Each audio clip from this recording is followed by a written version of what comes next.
ನಮಸ್ಕಾರ, ಶುಭೋದಯಕ್ಕೆ ಸ್ವಾಗತ. ಇವತ್ತಿನ ಪದ್ಯ ಕತ್ತಲೆಯ ಕಡುಕನಸ ಕಡಿದಿಕ್ಕಲೆಂದೆ ದೆಸೆ ದೆಸೆಯಲಿಂದ ಬೆಳಕಿನ ಭರ್ಜಿ ತಂದ ಇನನ ಪೌರುಷವ ನೋಡಿರೇಳಿರಣ್ಣ. ಕತ್ತಲೆಯ ಕಡುಕನಸ, ಕತ್ತಲೆಯಲ್ಲಿ ಕನಸು ಕಾಣ್ತೀವಿ.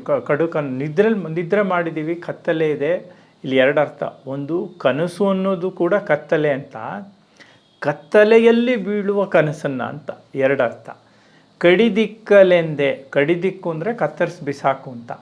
ಕಡಿದಿಕ್ಕಲೆಂದೆ ದೆಸೆ ದೆಸೆಯಲ್ಲಿಂದ ಅಂದರೆ ಬೇರೆ ಬೇರೆ ಕೋನಗಳಿಂದ, ಫ್ರಮ್ ಡಿಫ್ರೆಂಟ್ ಆ್ಯಂಗಲ್ಸ್, ದೆಸೆ ದೆಸೆಯಲ್ಲಿಂದ ಬೆಳಕಿನ ಭರ್ಜಿ, ಯುದ್ಧದಲ್ಲಿ ಇದರಲ್ಲಿ ಬಳಸ್ತಾರಲ್ಲ ಭರ್ಜಿ, ಸ್ಪಿಯರ್, ಅದನ್ನು ಹಾಕಿ ಚುಚ್ಚಿ ಶತ್ರುಗಳನ್ನು ಕೊಲ್ತಾರೆ. ಹಾಗೆ ಕತ್ತಲೆಯ ಕಡು ಕನಸುಗಳನ್ನು ಇವನು ಬೆಳಕಿನ ಭರ್ಜಿಯಿಂದ ಸಾಯಿಸೋದಕ್ಕೆ ತಂದಿದ್ದಾನೆ. ಯಾರು?